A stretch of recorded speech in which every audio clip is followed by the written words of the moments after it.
Just before I start, oh my God, I cannot believe, see, I'm getting teary again, that we've actually done it. We've brought everybody here in one place. So many of you I know, only a few I've met face to face before. And just to get this group of people together in one place so that I can meet you all and you can all meet each other, this is just so powerful. And my friend Matt Landau, as Mike said, you really said it, but I think it was a bit of a self-fulfilling prophecy when you mentioned 100 people. If you hadn't said 100 people, we might have 450 here. You said, 100 people got together and kicked off the women's movement, and look where it is today. So we are doing the rah, rah, rah stuff today. This 100 people is going to take this movement to the stars. So thank you so much for coming.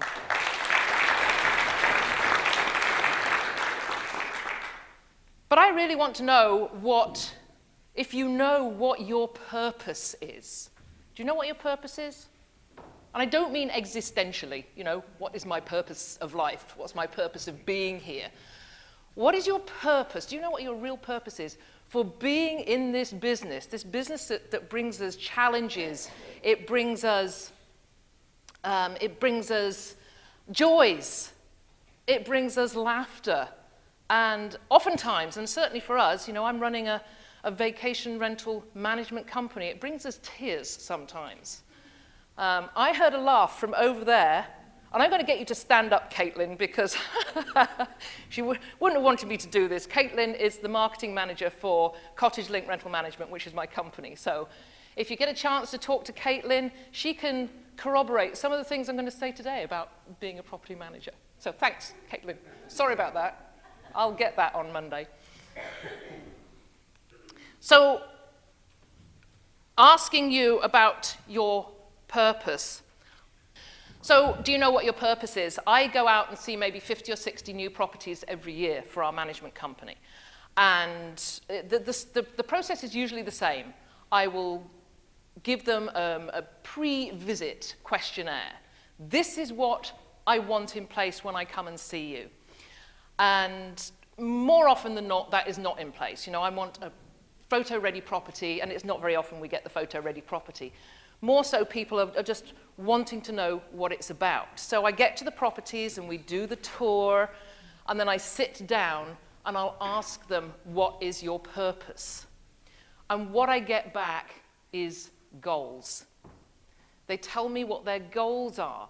I want to make this amount. I want to pay my taxes. I want to build a new deck. I want to build a dock. And I'm saying, no, what is your purpose?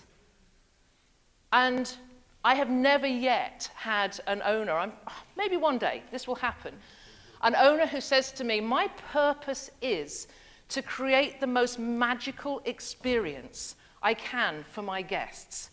The experience that sticks in their memory for years and years, to create experiences that guests will remember for the rest of their lives. That is my purpose. And I discovered my purpose for being in this industry quite a long time ago, back in 2002, I think. And I came out from England. It's a bit of a mommy-son story. Mike was living in Canada. He'd been over here about 6 months on his own. He was 21 years old. He'd just finished, before he came out, he'd just finished 6 months in Kosovo in the UK version of the Army Reserves, in the Territorial Army. It wasn't really during the Kosovo issue or outbreak that he was involved in, but he certainly saw things during his time there that probably had some impact on him that he's never really explained to me. But I had the opportunity to come out to Canada to look at some properties in Quebec, and I thought, this is a great opportunity for Mike and I to do some bonding. So we went to Quebec on a 5-day road trip. In the first 4 days, we stayed at some properties, and we had a great time. We had a great time. We talked, we laughed, we drank lots of wine, we went canoeing. We just enjoyed our time together. But I had business. I was looking at these properties for inclusion onto our rental management program. And nothing I saw really fired me up.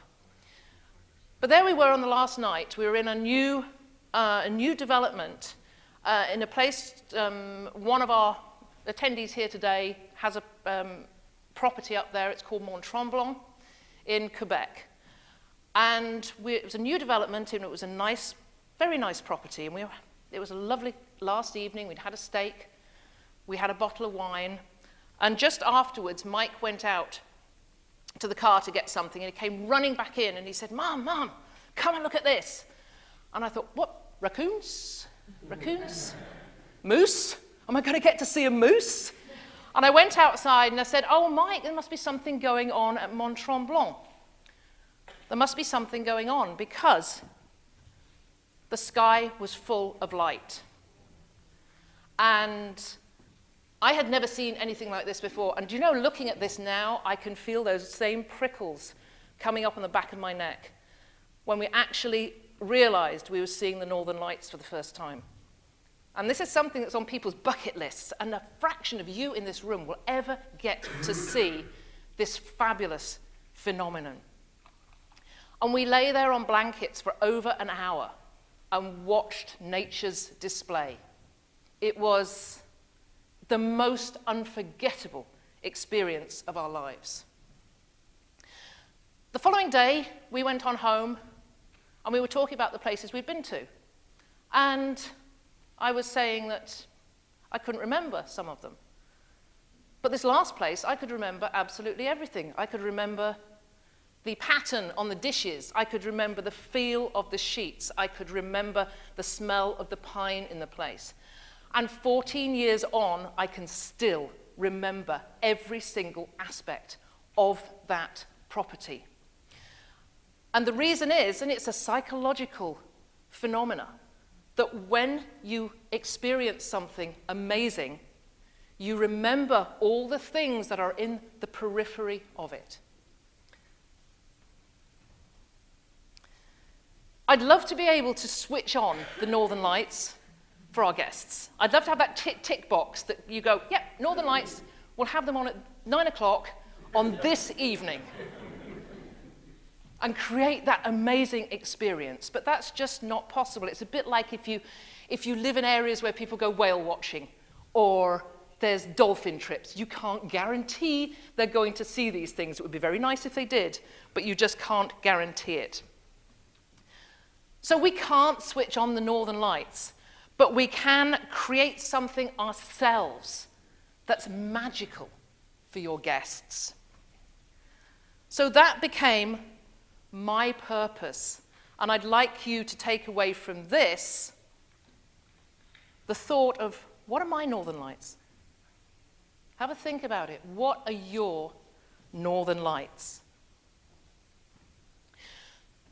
So to know what your Northern Lights are, what is it? What experience could you create that makes your guests remember absolutely everything about your property years and years later?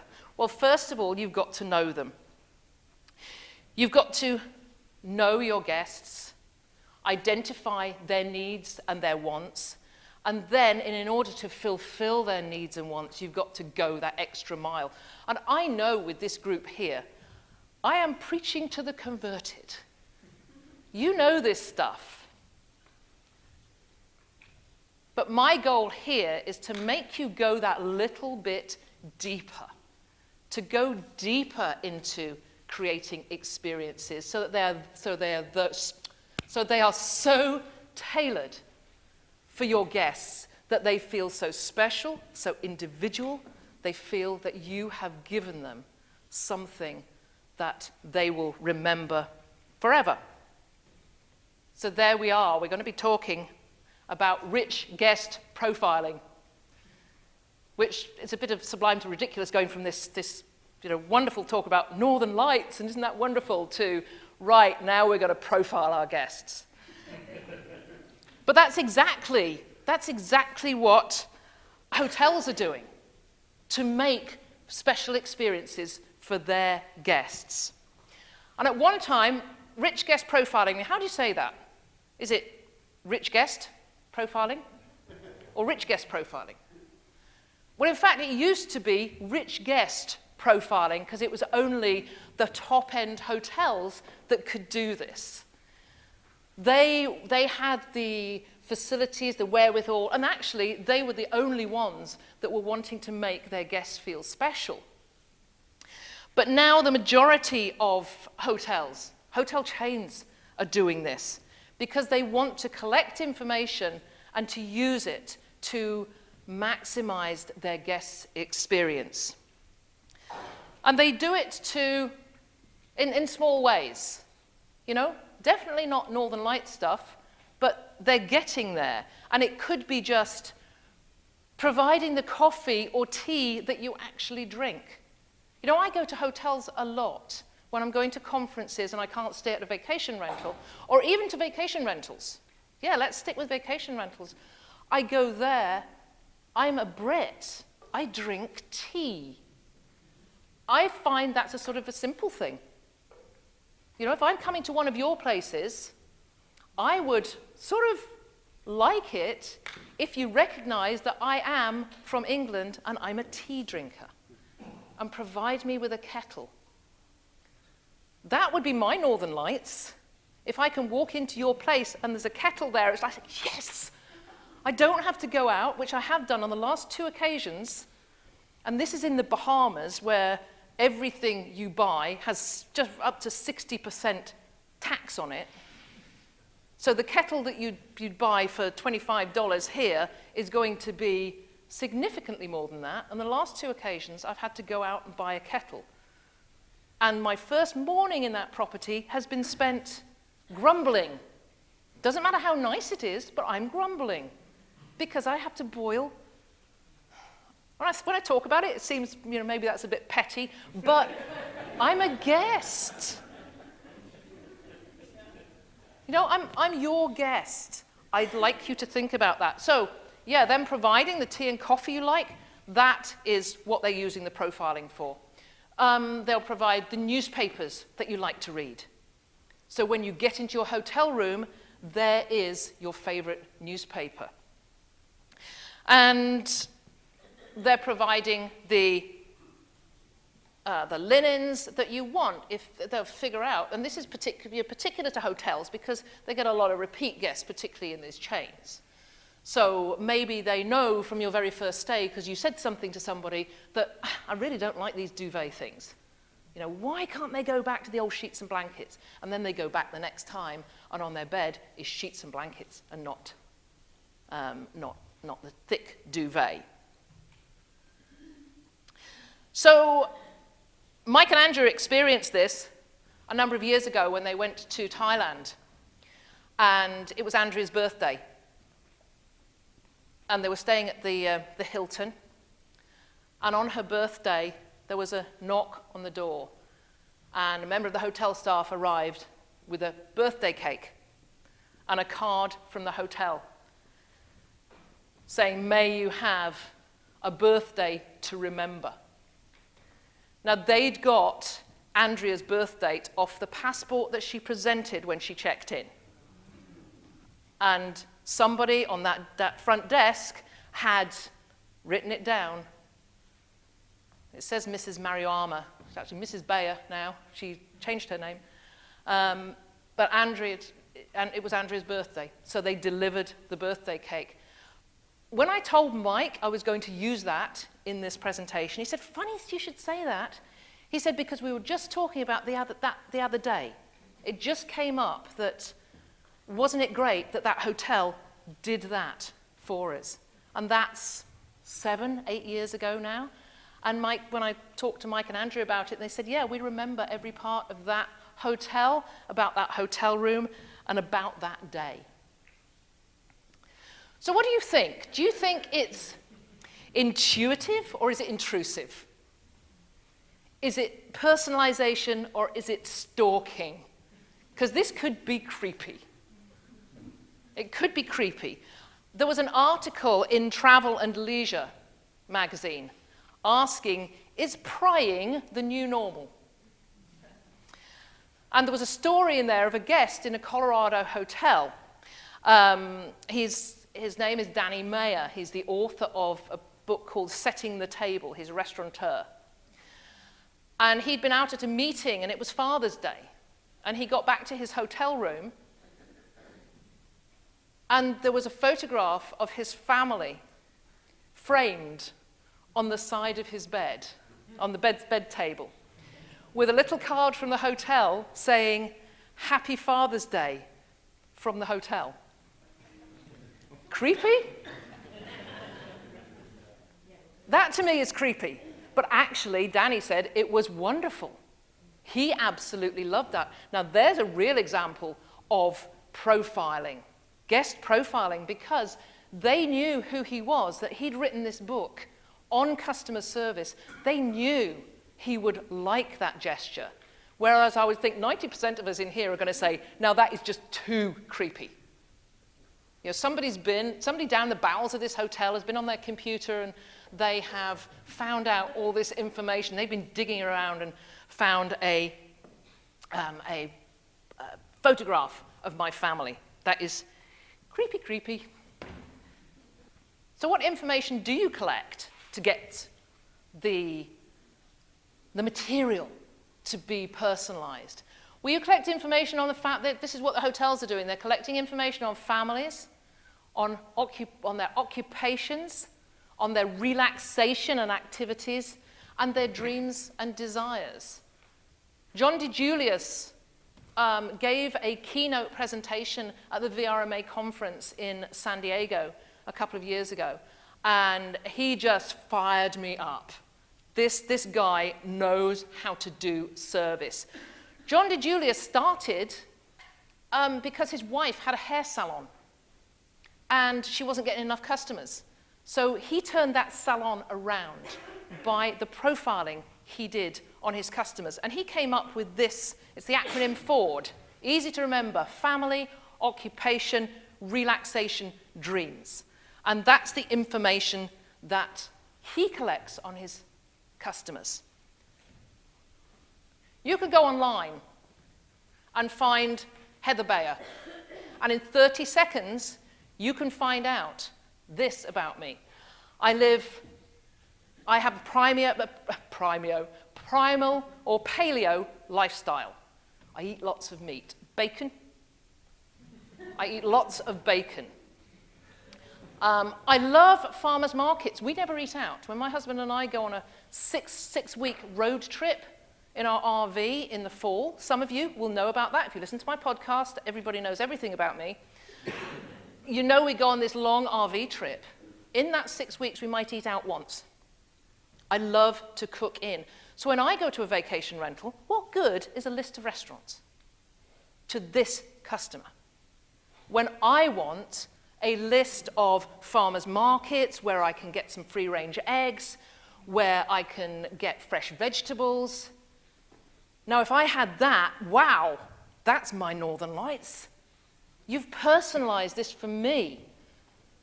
And you know, you only have to do this stuff once. You create this list, and then when you get this Heather Bayer, or somebody like me, you just provide that information as well as the list of restaurants. It's thinking outside the box here. I run and I cycle. I'm training for a triathlon. I've been saying that for the past 7 years. This year I did one a few years ago and absolutely loved it. And every year I say, I'm going to do another one. And I do the running and I do the cycling and I do the swimming, but never actually register. But this year, maybe when Mike does his next marathon, I'll do my next triathlon. And I enjoy stand-up paddleboarding. You can find that out just by my Twitter profile and my Facebook page. Because my Facebook page has a picture of me standing up on a paddleboard. Now, you've got to be very careful here, because there is another Heather Bayer.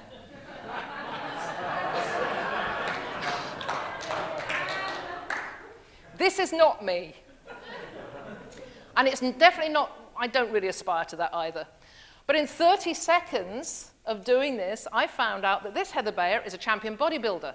In 2001, she had Lyme disease. I'm not sure I could use that, but she likes to paint. She doesn't watch any sports. She loves Ben Stiller movies. So you could go out. My thought was, well, if I had this Heather Bayer staying in my property, I'd go to Walmart, and I'm sure I could pick up some Ben Stiller movies for $1 or $2. And maybe it's not a Northern Lights moment, but this Heather Bayer is going to come in to my property and go, wow, there's some Ben Stiller movies here. You don't find them in great rental places. So she's going to be happy. Don't we all Google ourselves occasionally to see who's out there with the same name? I have to quite often say, this one isn't me, in case you think it is. So where do you get the information? Well, Google. We all put our information out there. We put it out in our profiles, our social media profiles. We put out information in emails, on telephone calls. If you're talking to a guest, that's an absolute great opportunity to get the information from them. Why did you choose us? What made you? What was it about? And we ask our guests this all the time. What was it about this property that made you want to book? And sometimes, it's beautiful waterfront. Yeah, we can't do much about that. But we had one where somebody said on the phone, my son loves, he wants to learn to fish. And you have a dock, and it looks like it's a great place for him to fish. So we spoke to the owner, and we told the owner what this guest had said. And he said, well, what can I do? I said, well, how about a child's fishing rod? I mean, they may bring one, but how about a child's fishing rod with a little box to put all the fishing stuff in?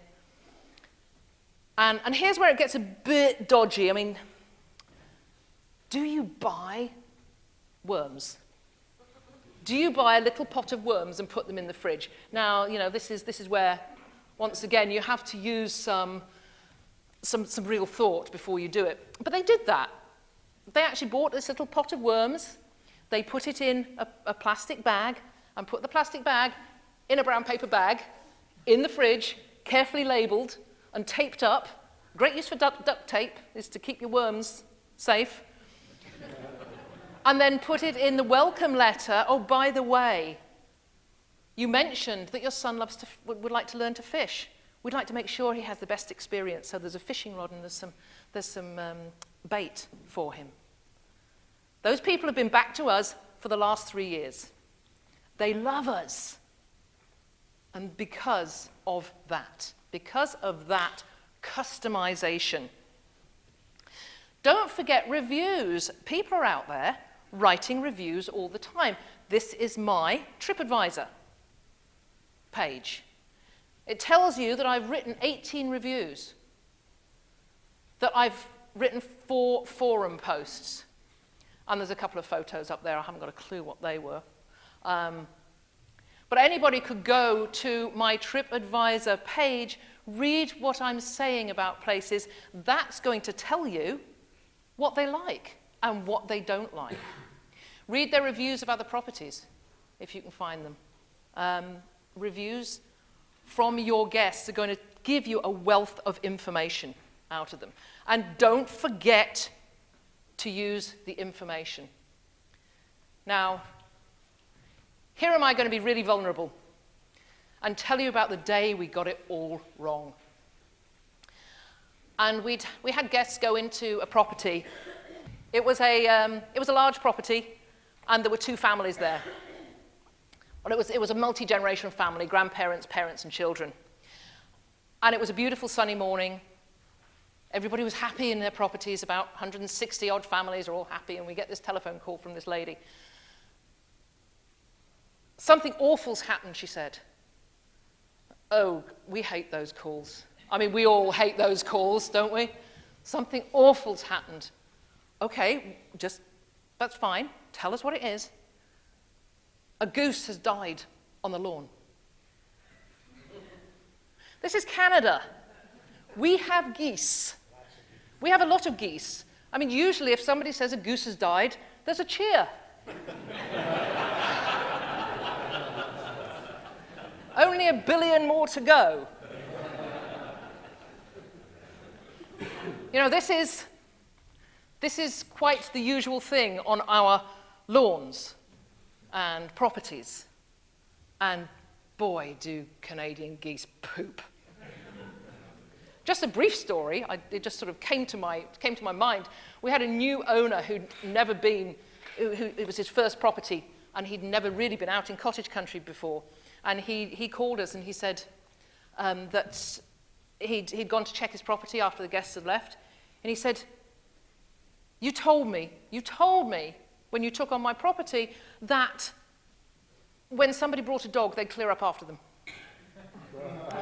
I have counted 342 poops on my lawn. And we said, could they be green and slimy poops?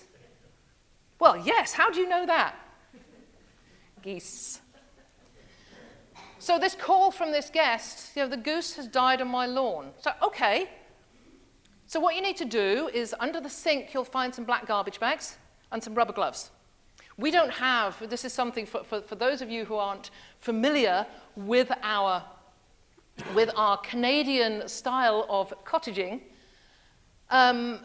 we don't have usually property managers on site, caretakers, housekeepers.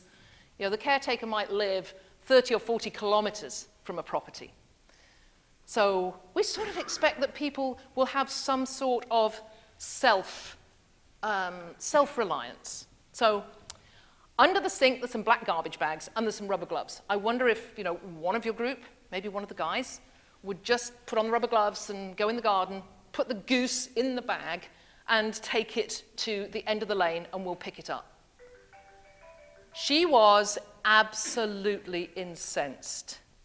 How can you tell us, your guests, that we have to go and pick up a dead animal off the lawn? I want somebody round there now. Oh, okay.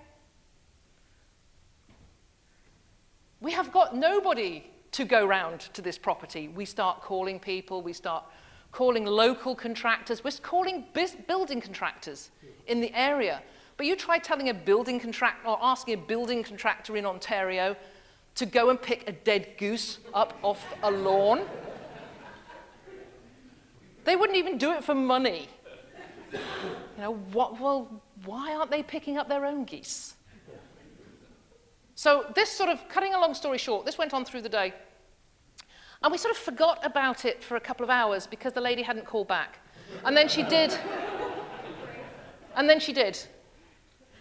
My children are traumatized. We have had to close all the curtains. It's a beautiful day. We cannot go outside. And I said, well, could you go and get a meal out or something? Maybe go and visit one of the attractions. We are clutching at straws here because in the background, people like Caitlin are just sort of, it's like the swan at the top and the duck underneath, the feet underneath going mad, trying to find somebody to go and move this darn goose.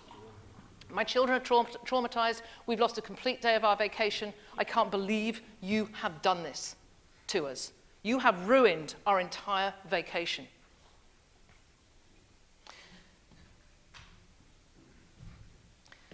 So what happened is that we finally found another owner of one of our properties who lived about 30 kilometers away, and we contacted them. I said, any chance you could go and pick this goose up? Yeah, no problem at all. My husband just loves to go out and do all that sort of stuff. Half an hour later, we get a call to say, there wasn't much goose left. The raccoons had been there. So he said, but I picked up the few, the little bit left of the carcass. And he said, but I'll tell you something, those people aren't happy. We should have known. We should have known. We collect the information.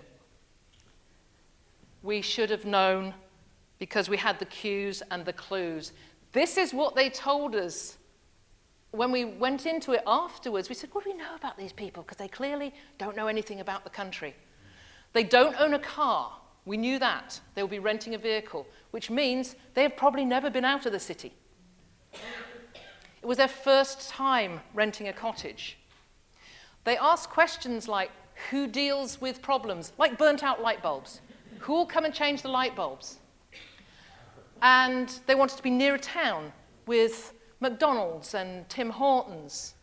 Tim's to the uninitiated. So if anybody hears anybody talking about, do you want to go off to Tim's? It's Tim Hortons. It's our national institution, and you need to know this. We should have known it. And we didn't. Well, we did know it. We did know it, but we didn't darn well use it.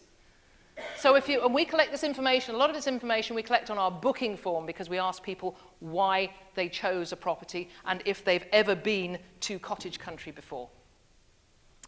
But we didn't. We did refund them 2 days of their vacation for the awful experience they had. And when I think about it, if you really think about it, we should have been there. If we'd looked at this, you know, most people who go to our properties would have handled that in their stride. And in fact, now, if we ever got a situation like this, we'd have somebody out there within, I mean, I drive there. I'll get in my car and drive 3 hours to pick the remains of the dead goose up off the lawn. But remember,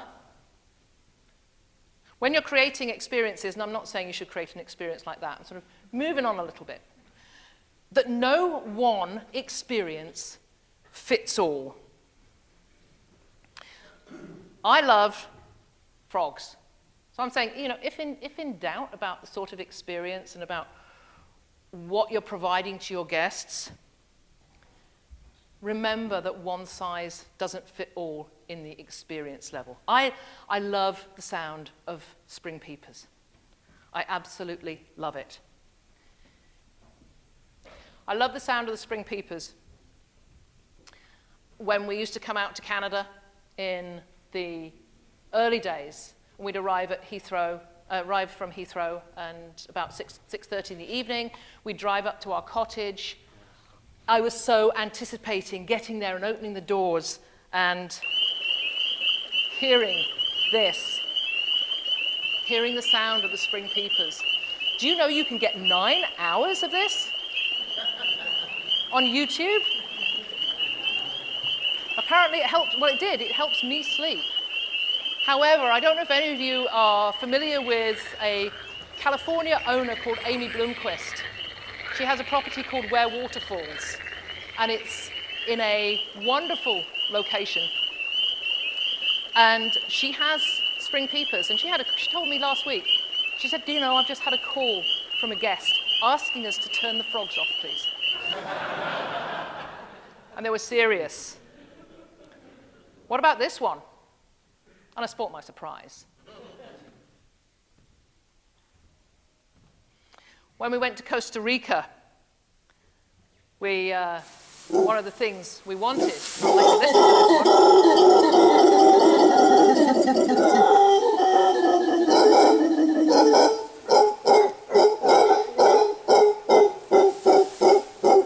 How about that outside your window?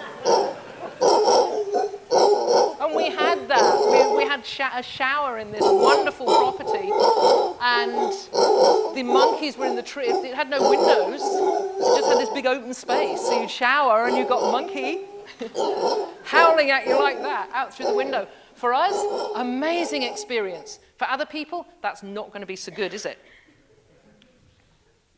So share the information. If you've got information, even if you think it's going to be the most amazing experience in the world for people, you need to share it. So you've got to use the data. You've got to use the data. You've got to use the data that you know about. If you know about your spring peepers or your howler monkeys or the potential for dead geese or for geese to die on your lawn, you've got to use that data. And using that data is more than just an origami towel. and some petals on the bed. It is more than a vase of flowers. It's more than a bowl of fruit. We can all do that. We can all do that. But where's the personalization? Where is the thought that goes into meeting your guests' dreams and needs and fulfilling them?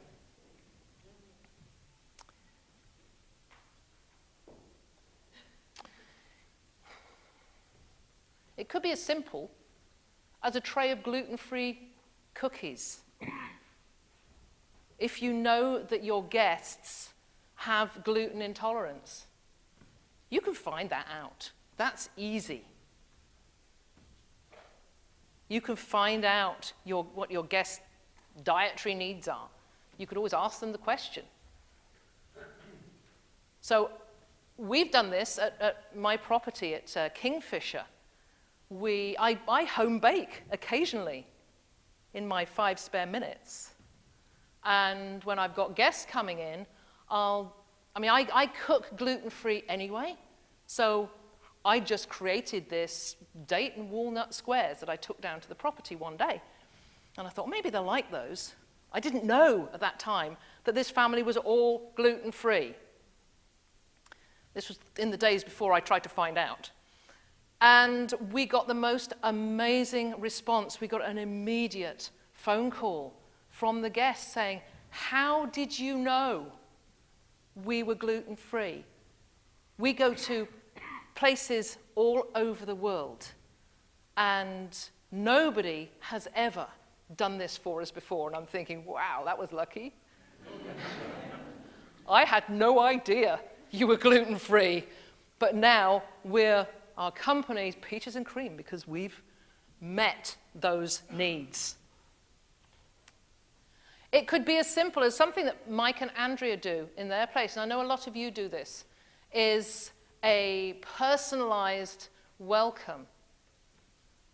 And they have a chalkboard, and their caretaker gets, Mike and Andrea don't go down to their property to greet their guests. They have a caretaker that does it, and the caretaker will go in and has all the names, not just of the guests, but of the guest's dog. People love their dogs more than they love their children. I love dogs in my property. Dogs do not, and I don't care what anybody says in the no dogs camp, dogs do not take a plate of spaghetti sauce onto the couch. Dogs don't pick up crayons and write all over the walls. Yes, they might leave nose prints on the windows, but there's rarely an accident. In the 15 years I've been renting out my properties, I've had one accident. And sometimes I have 3 or 4 dogs at my place. I don't care. Bring the dogs in, leave the kids at home. People love their dogs. If they're bringing a dog, find out the dog's name. Find out the dog's age. And then, forget the gluten-free cookies. If you can do a natural treat for the dog, plus a little tag which has the address of the property on it, so that if the dog gets lost, what's the use of the home tag if a dog gets lost at your property? Give them a tag with an address of that property and the guest's cell phone number on it. Wow, that's going to go down well. You've really thought about it. You've given that commitment to personalization. I love doing stuff for people's dogs because dog owners just feel they feel so grateful. They're so grateful because you've welcomed their pets. And when I was planning this, I thought, I'm not going to go there. I'm not going to go there and say, well, I'll just tell you what I do. I don't charge extra for pets. I'd like to charge extra for some children, but don't charge extra for pets. We welcome them, and our guests with pets come back over and over and over again. So just a couple of things, and these are small. Gluten-free cookies, personalized welcome, and looking after the pets. It's interesting that these things don't cost a lot. I mean, the other Heather Bayer, you could be running a Ben Stiller movie when they walk in the door. That might appeal to her. These things don't have to be big, but they can be your northern lights. And that's how you can create the magic. So while you're all here over the weekend, I'd love you to think about how you create the magic, how you create these little experiences that are personalized and customized for each of your guests. Really think about how you can collect the information, how you can bundle it up to make their experience so memorable that 10 years down the line, they'll say, do you remember that place we stayed at? Do you remember that place we stayed at? Well, you know, the one with the nice pattern on the dishes and the really nice bed sheets. They may not even remember the experience that got them there to bring this memory back, but they will remember you.